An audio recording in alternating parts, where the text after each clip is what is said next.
All right, everyone, welcome to the Real Estate Game Changer Show. I'm your host, Mike McKay, and we do this show each and every week. And this week, I'm doing another one of my solo episodes. And I heard something really interesting on a podcast about 2 weeks ago. And it was on Alex Hormozy's podcast, which I only have listened to a few episodes of. But I heard this thing and I realized like how guilty I am of this thing in my business and how it's probably slowed our progress a lot. And what that thing is making changes too often. I'm totally guilty of trying to tweak things, always trying to get something, 5% better, 1% better, 2% better. And the point he was trying to make on the podcast and how I realized like this can be a detriment is that when you change things too often, like things have to get people have to get used to the new changes. Like if you change something, if I go and I change something in my sales process, right? My salespeople are going to get a little worse before they get better, right? Because they have to adapt to the change. They have to maybe train a little bit on it. They have to embrace the change, and then once they finally implement it, then you can get the improvement there. But the point he tried to make in the podcast is like, is it worth it to make that change to maybe get 5% better when it's going to cause it's going to cause like it to drop off, things to drop off for a little while people get used to that change. And I thought back over the last months in our business, and we've changed a lot of things. I'm sure a lot of people have. In a changing market, you're trying to figure out, what do I need to change to stay ahead of things? And some of the changes made sense, and some of the changes I feel like, yes, like in theory, they would have been better, but having to like start everyone to start that change and kind of get reused to it actually ended up slowing things down a lot. So he had an interesting framework on the podcast, and I'm gonna, you know, summarize it as best I can. But he said, I only make a change if it can make like at least a 20% improvement in my business, and there's a 50% or higher chance that it's going to work. And then what he also mentioned is he's like, if also my team has capacity, and at that point I bring it to my team, and they then ask me, is this better than the other three or four ideas that you came up with in the last month that are going to increase the business by 20%? Is the answer yes or no? And if the answer is yes, and people have capacity, then we can implement it. And I've started to kind of implement that in the business and realizing that, okay, like, if I'm going to make a change, it has to be something that has the ability to make a huge impact, because if it does slow things down for a little bit, it needs to be worth it. And that also has made me, I'm always looking at, my mind is always running on tweaking things. So that also has made me step back and say, hey, like, is this change really worth the effort to make the change? Is it worth like the potential downsides? Or how do I really focus on the one thing that's going to make the biggest change in the business? Um, so a couple of things that relates to recently is we haven't, our lead flow hasn't been where it needs to be. And we were considering, you know, different things we could do. And we came up with like a ton of ideas. Like there's so many ways that you could like increase lead flow. You could tweak things on your cold calling. You can tweak things on your mailers. You could uh, start a totally new ad campaign on like YouTube, or you could, do some more stuff with SEO. And I started looking at those things. I'm like, okay, so we can tweak something in cold calling and maybe make it like a little bit better. Or we can just go and hire like two or three more cold callers and just put them in the same system. And each of them are going to produce 15 more leads a week, versus that tweak might bring in two or three more leads per week per cold caller, and we only have three callers. So like, what's the better choice, right? It's obviously to hire more cold callers. And then we looked at where our deals came from, and most people know that we do a lot of mobile home deals. And I looked at our deals from the past couple months. I said, "Well, like, where should we be putting our focus?" And we realized that like our return on investment on mobile homes was significantly like twice as good as it was on single family. And single families were actually the ROI was pretty bad on some of the marketing channels like mail. I mean, we actually stopped mailing, uh, doing bulk mailing for single families this month. So I was like, okay, how can we focus more on the thing that's going to give us the most leverage, right? So we started deciding we're going to mail mobile homes twice a month, just something a little different, but it doesn't change anything on the process for a lot of people. We're just going to give it to the mail house, have them use a standard mailer, and see how that works. Then we also decided we're going to turn back on texting for mobile homes only. When I first got in the business, I had a ton of success with texting. Obviously, it's gotten more difficult over the years, but I figured if we can just, you can't really do what you used to do anymore, which is, send 20,000 a day. But now we're going to say, okay, can we go and can we target the opportunities that work the best for us, which is mobile homes, and can we hit them from every single way possible that's going to have the biggest impact? And I shouldn't say every single way possible. Can we hit them from the ways that are going to drive the most leads with the least amount of effort?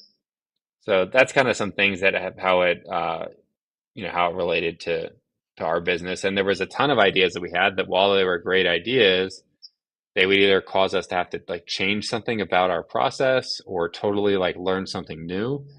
And there's a ramp up period with that. And after I heard that podcast, I was like, why don't we just do more of what's working? Like if direct mail is working for mobile homes, I know it might sound crazy to mail them twice a month, but why don't we just try? Because it's very easy to turn that switch on and off. We can try it for a month, and if we get more deals from it, or we get more net leads from it, then we can leave it on. If we don't, we can turn it off. We've cold calling has been up and down for us, but we've had success over the years. Like, should we tweak the script and like tweak it so that we just get like a lead or two more, or should we just hire more people to do the same thing? So, kind of goes back to a lot of our theme this year of like also keeping things simple. So, um, yeah, looking back over the last few months, that's been a big learning for me of just changing things isn't always better, even when you think that that thing is going to make an improvement. It's not always the best thing to do, even if it does make that improvement, unless that improvement is a big improvement, like 20% or bigger. A couple other things that are on my mind. I wanted to talk a little about changing environments. If you see my background, I'm definitely in somewhere different than normal. We were Luis and I were leasing a place in Neptune Beach, and they ended up selling the property. And we had been talking about taking like a 1 or 2 month trip for a while, and we decided to take it. So we were in Peru before, and at the moment we're in Colombia, in a place called Lago Colima, about 2 hours outside of Cali. And it's been refreshing to be working in a different environment, just seeing different things. Obviously, being the weather's not as crazy hot here as Jacksonville, so I'm able to like sit outside more. We're staying in a beautiful place that overlooks a lake on the side of a mountain. So I think that really changing our environment has given me a fresh perspective on things and new ideas, right? And actually has helped my energy. So I think that is something that I just wanted to mention that's been going on in our world. So we're here until end of August. So we're pretty excited to be spending the time here. Other things that kind of go along with changing my environment is I did a mindset training with some mindset coaches that I do some training with, and they brought up this idea of putting anchors in your environment, and it's been something I've been doing I feel like the last 6 or 8 weeks. And their concept was pick something that's like an attribute that you want and put something in your environment that reminds you of it. And one of the things I picked is one of the attributes I wrote down for myself was I am leveraged. And I bought I thought about a crowbar, but that seems really inconvenient to carry around. So I got this little, they call it a pry bar for your keychain. You can't bring it on the plane, by the way. I had to check it on the bag. But I've found that just by carrying this thing around on my keychain, it has reminded me of that. And anytime I think, a big theme for this quarter that we're talking about is who, not how. Right. So every time I touch my keys or I see this sitting on my desk or my table, it's been a good reminder of me for me just to say, okay, like how can I leverage myself here instead of doing everything myself or kind of giving people too much direction on something, like how can I just find the right person to do it and share the outcome that I'm looking for? And I think one of the salespeople who works with me, he just did something similar. He wanted to remind himself, and I thought this was an amazing idea. He wanted to remind himself of, we have two parts of our sales process. On the acquisition side, we have the initial call. We call that the process call. So that's when we're going through pain with people. We're discovering influencers and deal killers. And then we schedule a call back with them in like 30 minutes or an hour to make an offer on the property. And he found himself kind of blending the two a little bit together. He was um, putting some of the kind of more like pricing focused stuff too early instead of like discovering people's pain, really honing in on that and, influencers and talking through all that. So I thought what he did was genius. He took this same concept because we shared it with him, and he put two little figurines on his desk. I think he actually already had them, but he just said these are going to remind me of it. And he put one that was like a golden retriever, and he's like, "This is like the process call. This is going to be the person who listens to them, who's on their side, who's friendly with them, figures out the situation, figures out everyone involved." And then on the other side, when it comes to the offer call and it's time to negotiate, I've got a lion. And that's when I'll know. I'll just kind of look over to the lion and say, okay, now I'm switching to the negotiation side. So I thought that was pretty awesome, and just shows you how powerful these unconscious reminder in your environment to do the thing or be the person that you want to be. And the last thing I want to touch on is something that's probably on everyone's mind. Is it has been a challenge to sell properties recently. I think we've got right now 5 or 6 properties flips on the market.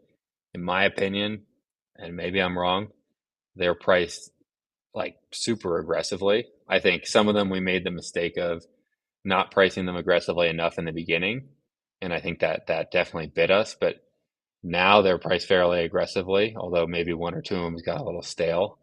And it's been a challenge to sell them. Um, there's some stuff that I have up there that's priced 10 grand less than anything around it, but there's just a ton of inventory. Areas like Flagler Estates, there's barely any inventory moving. I had sold a mobile home in Flagler Estates, very similar to the one I have on the market now, um, probably like 4 months ago. I sold it like right away for like 259. I put it up. It was a good price. I sold it right away. And I had this one that I came up. It's actually a little bigger than one I have listed now. And I put it up. I thought the renovation was nicer on this one. Uh, I put it up, and we made the mistake of putting it up for 275, and it was slow. And we did cut the price really quick, but now we're all the way down to 239 on that property. And I think the lesson for me there is what I should have done. Instead of saying, whoa, I just sold this one super quickly for 259, I should have really looked at, okay, what's active on the market? What's my competition? Mike, ignore the thing that just worked well 3 months ago because everything is changing all the time. You should not have based what you were going to price something today on 3 months ago. And I should have looked at that property and I should have said, yeah, like, I mean, I got lucky that I got 259 a few months ago. That's not where the market is now because I've got 25 competitors out there. And even, I should have said, instead of just trying to like match my competitors, I should just try to beat them. I should have said, let me put that up for 249. Let me be 10 grand cheaper than everyone else. And then on week 2, I could have dropped it to 239 if I didn't have enough action. But I have the feeling that if I had put that up at 249 back, now it's been on the market 60 days. If I did that 2 months ago, that would have been the right price. maybe the right price today is 239 or 235 or whatever. We'll see what we end up on this at.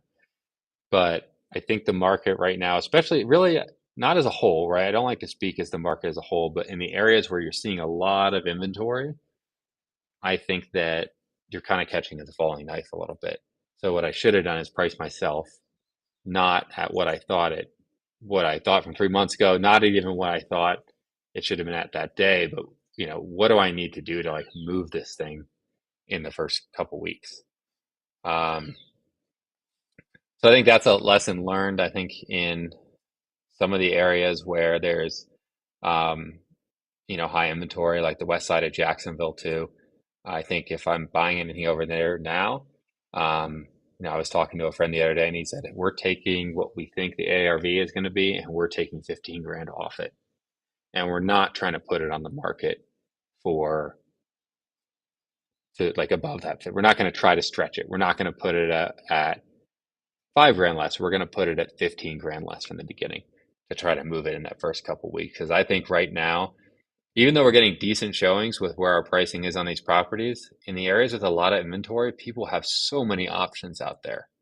And it really is a buyer's market in those areas. So that is something that's on my mind is, we need to price things really aggressively from the start. When I say aggressively, I mean aggressively cheap. And we also need to obviously adjust our buying in order to uh, handle that. I mean, luckily, a lot of these properties that we did buy them. We bought them right. We will make some money on them, but we're definitely not going to make as much money as we thought we would. And, frankly, if you're making, you know, 20 grand on a flip that takes 5 months to sell, I mean, is that really worth it? Um, Especially with all the risk involved and with how much you have to put into it and how long you have to wait to get your capital back. Um, there is one other thing I want to add on this, which is we noticed like a couple months ago, you know, we were doing some extra stuff on our renovations. I think I mentioned this on a previous episode. We were putting like extra things, but they add up. Like those extra things can add up to being an extra 3 to 6 grand on a property. And we actually felt like 4 or 5 months ago, like we were being rewarded for that, right? Our properties were moving quickly. They were still moving at good prices, even like slightly higher than the people around them because we put some nice things like barn doors and putting quartz countertops in mobile homes and a couple other nice things like that. Um, you know, tiling all the bathrooms with different looking stuff than everyone, doing some extra stuff in the kitchen. And what we came to realize and we realized this a little bit too late, but probably about 2 months ago, and it took us until about a month ago to realize it, is we're not being rewarded for that anymore. We're not being rewarded for putting any extras on the renovation because right now buyers are just looking in, and I'm only speaking for the price point that we're in, right, which is mostly mobile homes, 300K and under, right? I have no idea if this applies to like Jack's Beach or Neptune Beach or anything like that. So if you're in those areas, like take what I'm saying with a grain of salt. But in those areas, what I realize is like people are just looking for a deal. I saw some like a friend actually told us a story, and this kind of made it hit home to us how one of their family members bought a place and they bought the place for 30 grand less that wasn't renovated at all, and they had to put countertops in when they moved in. And I think that like it didn't have countertops at the time, and I think that really stood out to me too. Is like, man, like those renos, the ones were fully renovated, they probably cost 50 grand to renovate those places. But right now, with like the way rates are, and I guess the way that people are thinking is they'd rather take the cheaper thing. So we are adjusting the way that we do renovations. We have a couple renovations going on right now. We're obviously still going to do all the big stuff that's needed, roof, HVAC, all that kind of stuff that's a must, right? You can't sell a house without a good roof. You can't sell a house with an HVAC that's not working. But we're not doing the extras anymore. We're going to do everything that's right and that it needs to be like a good, safe home. But we're not going to put the quartz countertops anymore. We're going to put laminate in there. We're not going to put in barn doors. We're not going to, do the extra little nice to haves in the kitchen that we were doing before. But what we are going to do on the back end is we're going to price our stuff more aggressively. And I think that is where the market is right now, is that people are just looking for a deal. And that's fine. We should have realized it earlier, but now we realize it now. And we're going to make those adjustments. And, we're going to try to unload properties as quickly as we can. So I think that's all the things I had for today. Thanks everyone for watching, and see everyone next time.